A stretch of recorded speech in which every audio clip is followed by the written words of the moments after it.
Tortoise investigates. Just a quick warning before we start that we're going to report on some graphic things in this episode. We're including them because they're an important part of the story, but this episode isn't always an easy listen.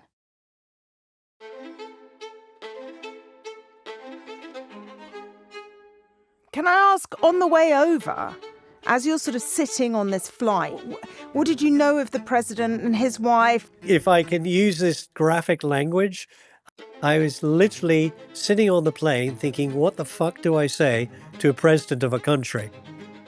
In the early 2000s, Brooks Newmark was a Conservative politician here in the UK. His main job?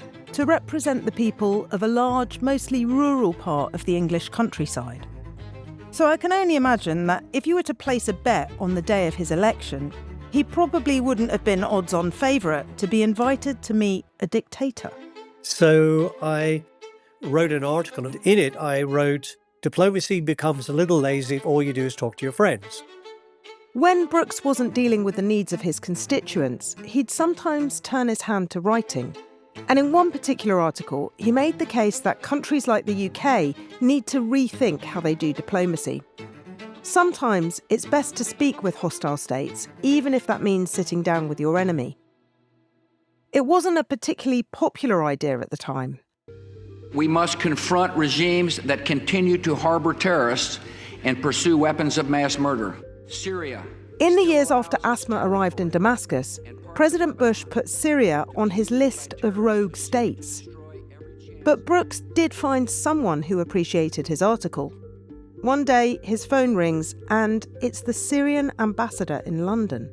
He said, well, I just want you to know, the president read your article and was very impressed with your willingness to engage and everything, and he would like to invite you to meet with him. When can you come? Brooks is a bit freaked out, but at the same time, he feels like he has a unique opportunity here. If he gets this right, he can make good on his theory. So he says yes. It sounds like quite a gamble, though. Brooks didn't have any particular expertise in Syrian politics.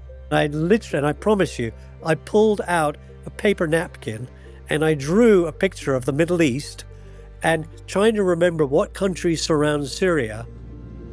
All of this is swirling in his mind on his way to meet the president.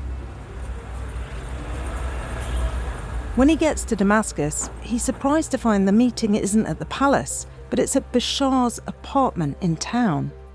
And he's ushered into a library room.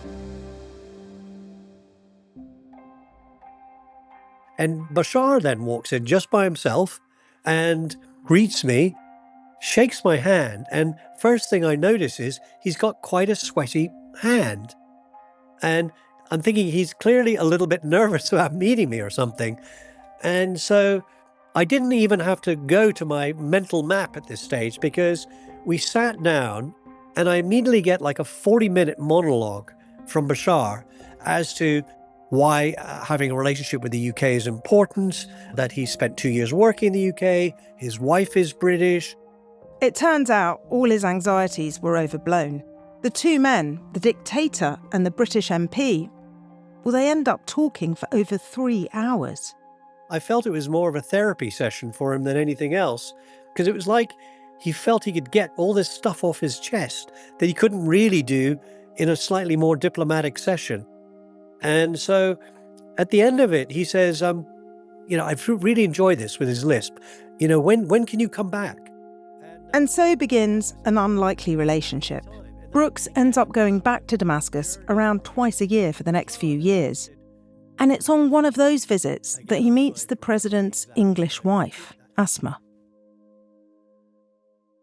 And I got invited to her cottage. She had her own little private place, if you will, in which I had a very good conversation with her. How did you find her? What did you think of her? I've got to say, on a personal level, I liked her. I thought she was clever. I thought he was very lucky to have a wife that smart and that savvy. She wasn't I would say, the typical Middle East wife, to be kept in the background and everything else. I felt very much an equal. probably, well, definitely smarter than him, but certainly he is equal. And I think she felt that too. It's during that meeting that she says something to Brooks that he's never known what to make of. So she said, I think she was talking about democracy and openness and stuff like that. And I said, well, if you want democracy, surely you need to create some form of succession. And she says, she said something like, I hope that, if my husband does 1 or 2 more terms, then that will be it. And he will then be able to pass over to somebody else to take over. I got the sense from her that she didn't want her husband to be president forever. Whatever Bashar claims about reforming the country, he's the head of a dictatorial regime. And traditionally speaking, those kinds of leaders don't just step down or hand over power without a fight. Brooks must have been thinking the same thing when he was sat in front of Asma, but in that moment, he felt that she was sincere. Perhaps she really thought she could change things. I guess a lot of people think like that when they first get married. Their partner isn't perfect, but they hope that with time they can shape them. And maybe Asma thought she could change Bashar, and along with him, the well-oiled machine that had kept his family in power for decades. When you're in the moment and you're with somebody, you think, no, he's quite human. Hitler likes dogs. Hitler must be a good guy, I felt I had this superpower when I was able, unlike anybody else in the world, to connect with this person, which of course was completely deluded and mad.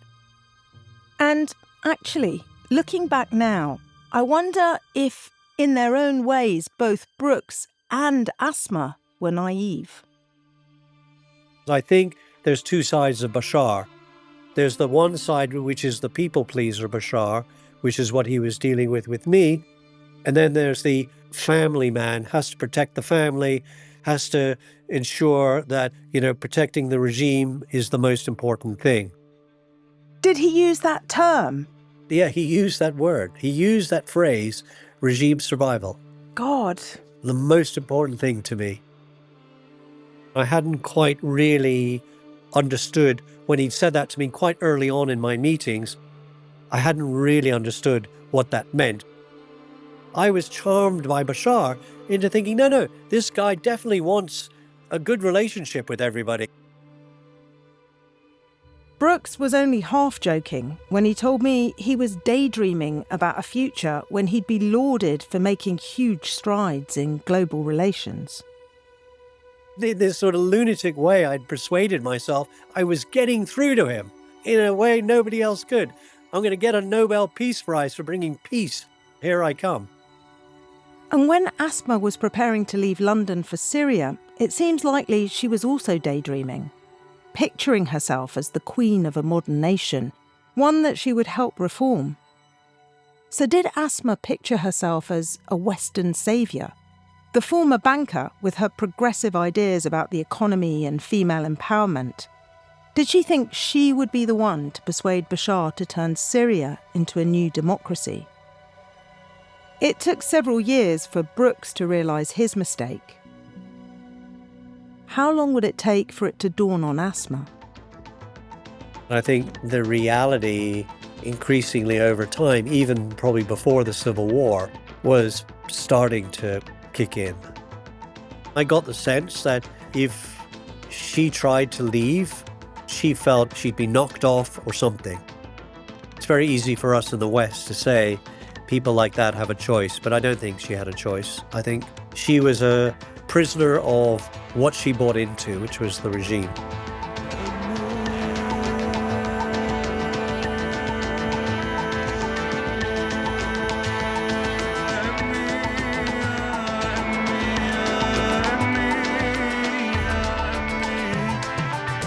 I'm Chloe Hadjimatheou, and from Tortoise Investigates and The Observer, this is We Call Her Emma.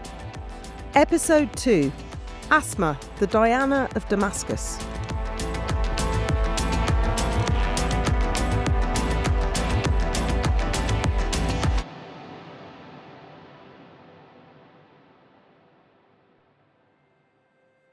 Here's is what Brooks and Asma were really up against when they set out to make their mark on Syria. Bashar's father, Hafez al-Assad, died in the summer of 2000. After almost 3 decades in power, the brutal, paranoid tyrant was dead. This was a man whose reign was defined by, among other things, the Hama massacre. In 1982, there was an uprising in a city 3 hours north of Damascus. The large Sunni challenge scared Hafez al-Assad and his Alawite clan, so the president turned the might of the Syrian Air Force against Hama. Some estimates put the number of dead at 40,000 people. Most of them had nothing to do with the uprising. The massacre was one of the deadliest acts of violence perpetrated by any Arab state on its own population, ever. It's seared into the collective memory in Syria, a crystal clear reminder of what the regime was prepared to do to anyone who dared defy it. Hafez's son, Bashar, he's so much softer, an eye doctor, a man of logic and medicine. This was the beginning of a new leadership under a fresh young president. It was a time when people dared to feel optimistic, and Bashar said all the right things. That he'd stamp out corruption and move the country towards democracy, allowing more space for opposition voices. Bashar, who is a qualified doctor, has been working hard since he came to power to modernise and reform the country he inherited.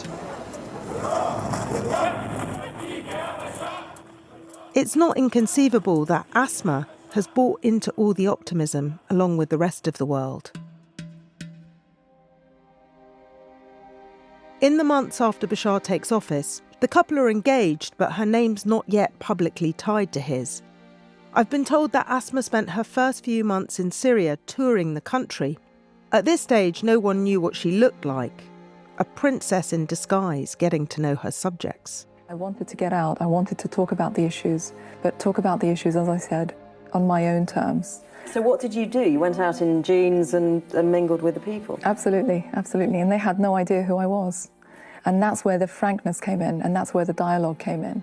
And 6 months after he becomes president, a small article appears in a state-run newspaper announcing Bashar's marriage to a Syrian woman born and raised in England. The wives of leaders aren't big stories in the Middle East back in 2000. Traditionally, they've been kept out the public eye. But that wasn't Asma's style. OK, so you were a schoolgirl in West London. You were an investment banker. You are now one of the most powerful women in the Middle East. How have you coped with that transition to life in the public eye? Now, of course, excuse me for saying this, but the media thought that this is another woman who's going to be oppressed and is not going to have an active role in the Middle East. That wasn't the case. I wanted to get out. I wanted to talk about the issues. Asma would be First Lady for a full decade before the war started. More than enough time for a person to evolve, mature, and for their values to shift. A new Asma would emerge from these, her formative years, in a new country, in a new powerful role. During that time, she became a mother to a girl and 2 boys. I've spoken to lots of people who crossed paths with her during this time. All of them have a story to tell. But there are a handful that I think provide the most useful clues to who she was and how she thought during those years.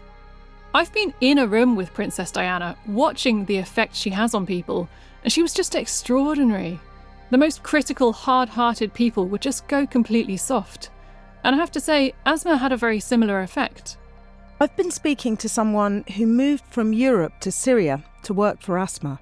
They didn't want their real name or voice used here, so I'm calling them Maria, and what you'll hear of them is based on notes I took during a couple of long conversations we had.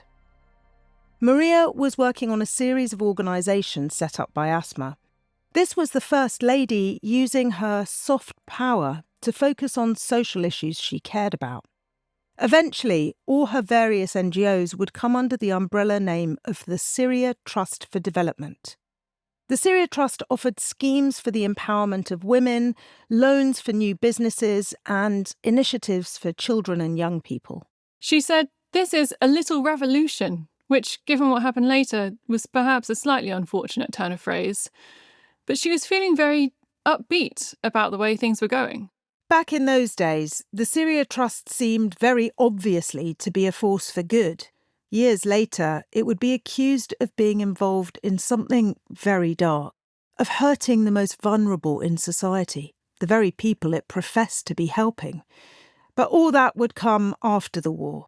In those early days of hope, Asma seemed to have a vision for the next generation of Syrians, and Maria was completely convinced by it. 60% of our population is under 25. And some often say to me, how are you going to deal with this challenge? I don't see it as a challenge. I see it as our biggest opportunity. But that population needs to be empowered. It needs to be involved in the change. She knew she couldn't persuade the adult population of Syria to change their attitudes because they were set in their ways. They'd been born, lived, and, grown up in a world which worked a particular way.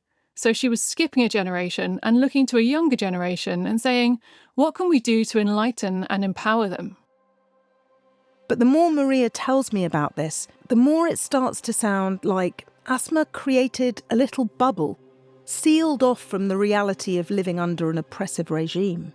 I don't know whether there was a bit of what was going on in Syria that she just didn't want to know anything about. Because for decades, there had been two Syrias. The one on the surface, literally up on street level. A bustling, vibrant society with everyone going about their business. Places like Al-Hadjimatheou branch, the headquarters of the General Intelligence Service, they look normal at this level. I've seen the building. It was in the centre of Damascus and it was like any other government office. There was a sportswear shop across the street and a cafe nearby. But there was another parallel Syria, one that existed often underground, in dungeons where unimaginable torture was routine. Below the clean, ordinary offices of Al-Hadjimatheou branch, deep in the basement, was one of the most notorious torture facilities in the country, a nightmarish dungeon where people vanished for years, sometimes forever. Asma must have known about that other Syria, even if she rarely came into contact with it. But every now and then, a crack would appear, and that darker Syria would seep into Asma's world. There's this one time Maria remembers when she was in the south of Syria working for the Syria Trust and speaking with teenage boys. That day, they were talking about violence. And one young lad got up and told us he'd been taken in by the secret police and been made to strip and then sit on a bottle, which, after an hour or so, inevitably starts going up his arse. And then he's made to keep sitting, and the bottle, being bottle-shaped, gets wider. I have no reason to believe this boy was lying. And now, as far as I'm concerned, this is something that somebody should be looking into. Maria feels close enough to her boss to tell her about it, and she assumes Asma will be as horrified as she is. She said, I'll get it looked into. And we talked later, and she said, the commanding officer, he's been dismissed, and we've put this to bed. The implication is that it's one bad egg out in the countryside that's now been rooted out, that this isn't part of a bigger issue. One bad egg. Well, that's the way it sounded. To my own shame, I just thought, well, okay, fine, but at least something's been done about it. An example's been made. Now, the truth is that I don't know whether an example actually was made at all.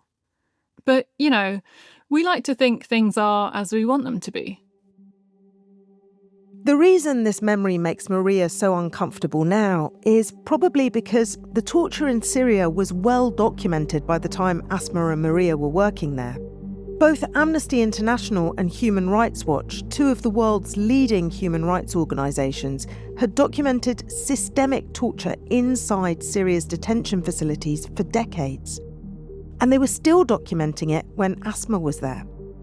The accounts of former prisoners that they published included electrocution, being hung by the arms or legs for hours or days, and sexual violence. Of course, all this would get much worse later, after the revolution, but it was definitely there before too. And if any journalist in the world was able to look this stuff up online, well then presumably so could Asma. So she must have known that the case Maria brought to her was part of something much more widespread. Perhaps the First Lady felt there wasn't much she could do about it. Either way, she didn't acknowledge any of it to Maria. And along with Asma, the rest of the world seems comfortable focusing on the positives too, especially when they're being sold to them with grace by a glamorous woman. Her looks, learning and style have made her an icon in Syria. She's being compared to Princess Diana and Jackie Kennedy. Asma Assad is different, the darling of Damascus. But in Damascus, in the house of Assad, the palace at the top of the hill, her in-laws were less impressed. There were lots of rumours flying around that Bashar's sister and mother didn't like Asma. They were doing all that they could to hold her back. Lots of people have told me that Bashar's mother, Anisa, couldn't come to terms with the fact that her son hadn't married into the Alawite clan. And she was old-fashioned. She believed the president's wife should be behind closed doors, securing the heirs to the throne, not mucking around with business conferences and NGOs. But in public, Asma never let on about these tensions. Do you have a good relationship with your mother-in-law? She's a very special woman. Meanwhile, Bashar's trying to get to grips with what he's inherited. The controls to a vast security intelligence complex, an intricate machine that his father built, and one that only he really understood. President Hafez was a paranoid man, determined to hold on to power. So much so that he had multiple intelligence agencies all spying on each other, as well as on ordinary Syrians. This was a country where even people in Hafez's favour feared that the walls had ears. And that doesn't disappear overnight. Syria's elites, who for decades had pledged unwavering allegiance to Bashar's father, those who had benefited from his patronage and who had erected statues and banners of their president, they were all still there. They just shifted their cult-like devotion from one leader to the next. So even though at first Bashar tells people that he doesn't want his portrait and statues everywhere, as the months pass, he begins to enjoy the adulation. At one point, he even gloats to his biographer, "My people, they love me." There's an Arabic phrase that goes something like, "The son of a duck is going to float." In other words, like father, like son.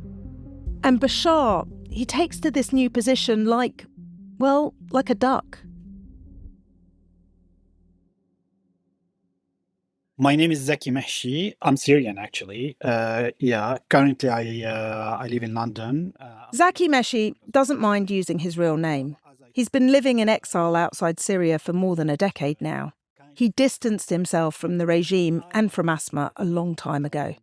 But back when he was an ambitious 26-year-old, he was offered a job working on the First Lady's projects. We thought that she was trying to do something positive, of course, within an authoritarian context. I get that Westerners were impressed with Asma. She knew how to charm that audience. She understood the codes, what to say and how to say it. But I wanted to know how that translated for the Syrians who worked for her. Zaki was no fan of the regime, but he also thought there might be a way to change things, to liberalise Syria slowly. And he thought that working for Asma might be the best way to do that. But I remember many discussions with colleagues and friends. We thought, why not support her in doing this kind of reform within this authoritarian context, and gradually we can move towards more transparent and inclusive institutions. And jobs at the Syria Trust were sought after. Asma paid well, and she'd gathered a large number of smart, capable people. We all noticed that, she cared a lot about her image, particularly in Western media, but at the same time, we believed that she had something genuine. She wanted to support people. She wanted to do something positive. How did you get the sense that her image was really important to her? What was it that made you think that?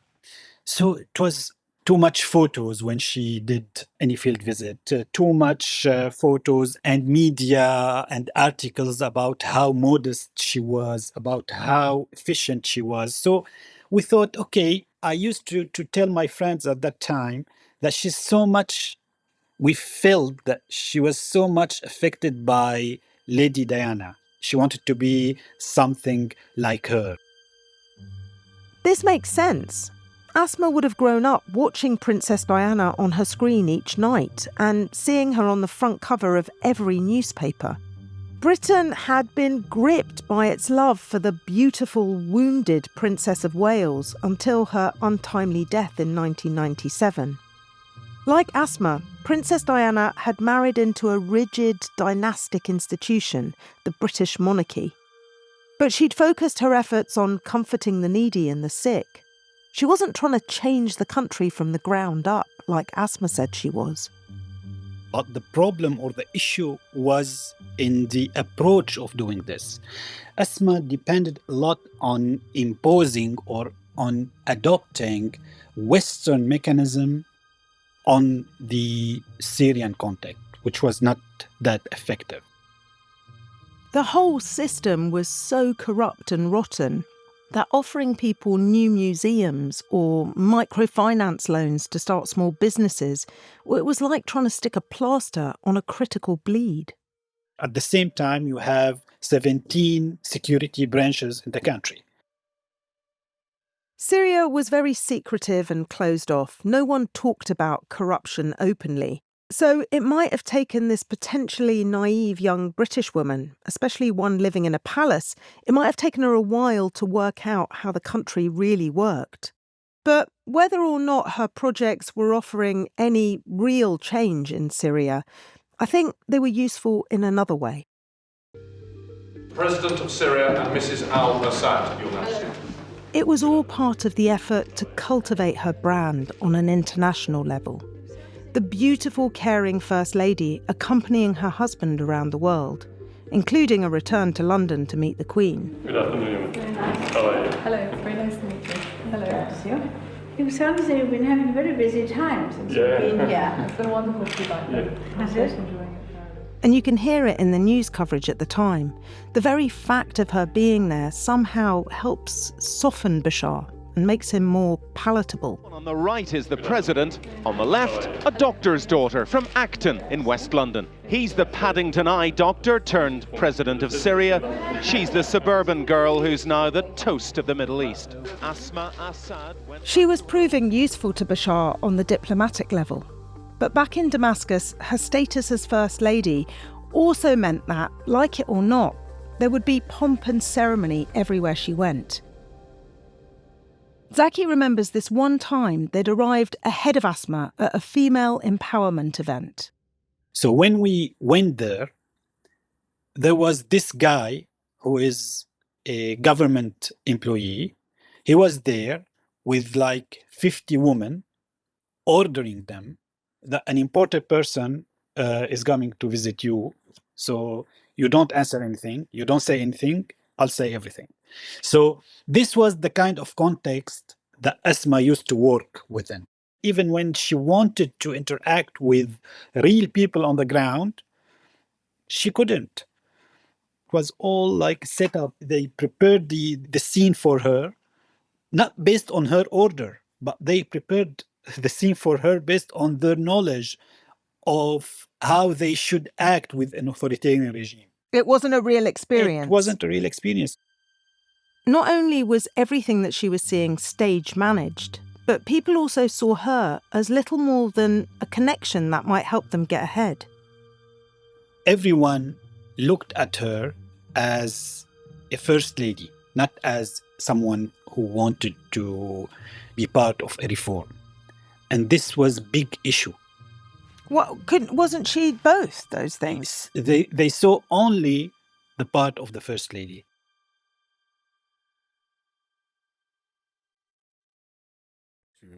To her office. So it was a bit intimidating, especially when I was 22, I think, or 21. She wasn't much older than we were, so she immediately tried to break the ice and basically relax the environment and comfort everyone. And When Assad al-Achi met Asma, he was studying a couple of hours away at the American University in the Lebanese capital, Beirut. In case it's confusing, I should say his name sounds similar to the ruling families, but he's no relation.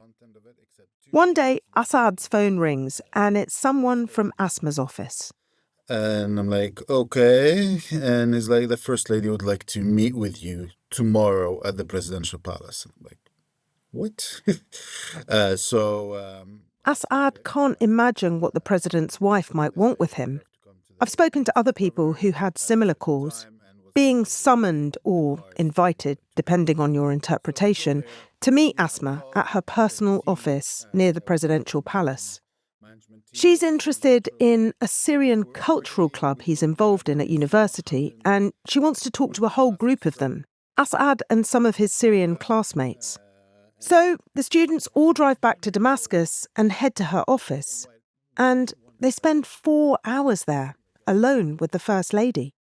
I don't remember very much the content of it, except two things that really, stayed with me. One was a question she asked out of the blue, completely out of context, when she said, "What's your opinion on what happened in Hama in 1982? That's that deadly massacre when Hafez al-Assad's forces killed tens of thousands of civilians in the 1980s. What you need to understand is what happened there. It's never spoken about in public. History books never mention it. The words Hama 1982 are completely taboo. So when Asma asks this question, it feels like a test. What she's basically saying is, what do you think of the brutality of the regime? And there was a silence, there was this 30 seconds to 1 minute of awkward silence because you're doomed whatever you say, right? So there was absolute silence and we all started looking at each other, and then she eventually changed the subject. So no one answered? No one answered, no. We just avoided the question. I told a Syrian friend of mine about this, and she said that in that situation, if the First Lady asks, what's your opinion on what happened in Hama, the only correct answer is, what happened in Hama? Do you think now that that was quite a naive question? Do you think she didn't understand how it would be received? No. It was a message. It was, it was an indirect threat, I would say, that, if you cross certain red lines, you will end up in the same fate as those who tried whatever to. That's my thinking now. Back then, I found it the weirdest thing on earth. It must have felt terrifying to the students sitting in front of her. But that wasn't the only thing that stuck with Assad from that meeting. And then she asked us, you're graduating soon. Are you planning to come back to Syria or not? This time, he immediately knows the correct patriotic response. And we all emphatically said, of course, we want to come back. We want to contribute to the reform movement that you and the president are leading. We're very excited. And he's not making it up. He really feels this way. Passion of students who think they're going to change the world at around this age, and that we have a young presidential couple, and life will look rosy. And her reaction was also mesmerizing. She said, "I love your energy. I love your enthusiasm. This is really good, but I don't think Syria is ready for you. Don't come back. Go find a job somewhere else, and when Syria is ready for you, we'll call for you to come." And we were like, wow, okay. What does that mean? What does that mean? I was like... Is she threatening you? Is she saying, don't come back here because we don't want you? No, it wasn't in a threatening tone. It was more in a motherly tone, right? Where...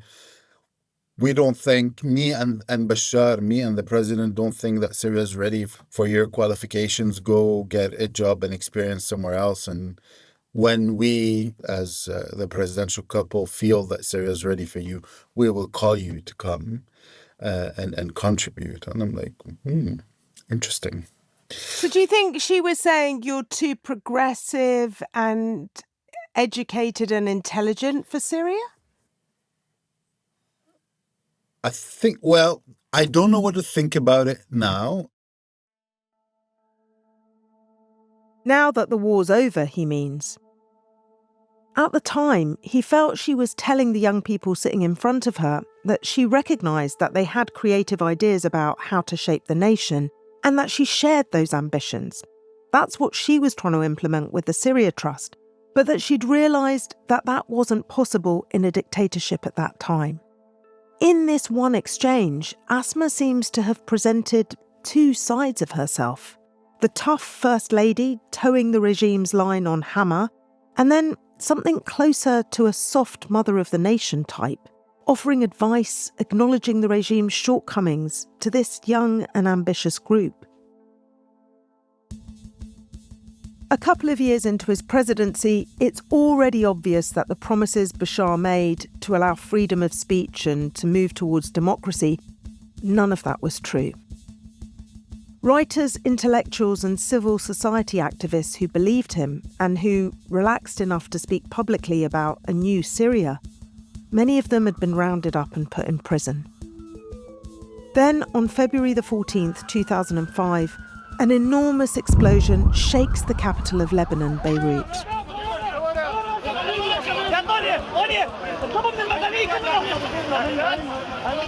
The former Prime Minister of Lebanon, Rafik Hariri, has been assassinated. A massive car bomb, 1,000 kilograms of TNT, leaves his vehicle an unrecognisable, mangled mess. Lebanon had been under the effective control of Syria for years. Hariri had dared to defy Bashar, and now almost everyone in the international community was sure Bashar had given the orders. At the funeral, his supporters were already accusing Syria's President Assad of ordering the killing. A few months earlier, Assad had threatened him for questioning Syria's right to dominate Lebanon. Bashar's left tarnished. His regime's beginning to show itself both at home and abroad for what it really is. Asma might have taken solace in the fact that back home, Bashar has come through with a few reforms, liberalising parts of the tightly regulated economy. Now there are private universities and media companies and reforms to the banking sector. The country is going through remarkable change across all fronts. Economically, the economy is opening up. We are diversifying. Just a couple of years ago, private banks didn't exist. Recently, a stock exchange has opened. We are the only country in the Middle East to have legislation that regulates microfinance and microcredit. So across the economic front, many changes are happening. And unusually for a First Lady, Asma's been involved on the margins. Her background in finance in top international banks is hugely respected in Syria. In 2005, she hosts an International Women in Business Forum in Damascus, attended by First Ladies and impressive, high-powered women from around the world. I spoke to someone who told me a couple of stories about Asma from this time that really seemed to provide an insight into her growing influence and authority. They told me this one time, Asma called several ministers to attend a meeting of the Syria Trust. Then she set about telling them what she thought they needed to do. They were furious that the First Lady thought she could order them around. It's not an official government position after all, and some of them walked out. They also told me that Bashar once called up one of his ministers and told him that Asma wasn't happy with the interest rates he'd set. The minister was apparently taken aback, and he told him that either he was running the economy or she was, and that there wasn't room for both of them at the Treasury. Bashar apparently backed down after that. By this point in the mid-2000s, her staff had begun to notice that the First Lady had changed. In the early years, she'd been approachable. We used to have this margin of discussion. Zaki remembers she used to welcome her staff making honest suggestions about what was and wasn't working at the Syria Trust. Not anymore. Then she adopted this approach of please, let's not focus on what's wrong. Let's focus on what we can do. And let's focus more on the positive thing. So if you want, she started to become, more and more towards an authoritarian, a real first lady of a dictator. So nobody would ever challenge her or push back on her? Definitely not. It's almost like what happens to famous people after a while when they're in a bubble and they just are surrounded by yes men. Exactly. Yeah, exactly. When people approach you as a first lady, not as an activist or not as a director of an NGO, you will believe that you can do anything or you can do whatever you want without any accountability. It's very complex. It's not the fact that she's bad or she's good. It's the fact that there are different factors that formed her personality to become like that, to become very alienated from the people. So it was not her intention, but she ended up like that. Do you think it would have been possible for her to not end up like that? Is there a person that could have resisted that? Or is that just what happens to anyone, all of us, no matter how moral we are when we start? If we're in that position, we get sort of tainted by it. We get changed by it. I think it's very difficult when you are in her position to confront or to fight against the institutions. So it's a combination of personal interest, power, money, authority, image. At the same time, she did not have a lot of alternatives or safe alternatives, we can say. I know what, in those days at least, what she wanted to do, where she wanted the country to be, and what she saw the future as. Maria had been so sure in the early years that Asma's intentions were honest. But when I spoke to her on the phone, I could hear that she's still wrestling with what to believe about the woman she remembers, compared with the Asma that she's read about since the war. It's something that rather haunts me. Unless I've got it completely wrong, she was genuinely trying to put this civic society in place. And that's what she saw as the future of the country. But maybe I've just been duped or just incredibly naive, and this was all just a great big show. When Maria left Syria in 2010 for a new job back in Europe, the war hadn't started yet. Bashar and Asma had kept a relatively low profile, and all the accusations that Asma was some kind of monster, that she was helping to prop up a barbaric regime while profiting from its murderous spoils, all that was still to come. I don't buy quite a lot of what is actually being formed as the narrative. It seems to me completely at odds with the person that I dealt with in Syria and what I'm reading now in Wikipedia. She was nothing like that. She absolutely was nothing like that. I can't believe I would have got her so wrong. And this is why I sort of keep coming back to these possibly slightly naive ideas. But, I'm more minded to believe that she wanted to get out, but actually had a gun put to her head and was told the children would get it if she didn't stay. Because when the war starts, Asma won't be able to sit on the fence anymore, or at least appear to. She'll be forced to make a choice. Which version of Asma al-Assad will she be? The reformer or the conformer?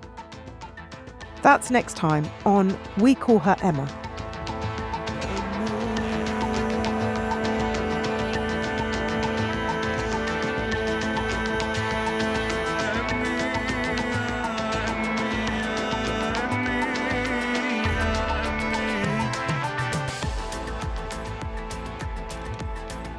You are either with the authoritarian regime or against the authoritarian regime. Do you know where she was trying to go to? London, to her home. This series is reported by me, Chloe Hadjimatheou. It's written by me and the producer Gary Marshall. The field producer was Sarah Dardouche. The development producer was Jess Swinburne. This episode was fact-checked by Katie Gunning. Sound design is by Karla Patella. Our theme music is Yamo from the Syrian band Shkoon. Podcast artwork is by Lola Williams and Eliza Bourner. The executive producers were Jasper Corbett and Basha Cummings. This podcast was supported by a grant from the Pulitzer Centre. Thanks for listening. If you hit subscribe today wherever you're listening, you'll get early access and ad-free listening to the next few episodes right now. And if you'd like to dive deeper into the story, you can do that too. Just head over to our website, observer.co.uk, where you can get exclusive access to more reporting, including videos and photographs from our investigation.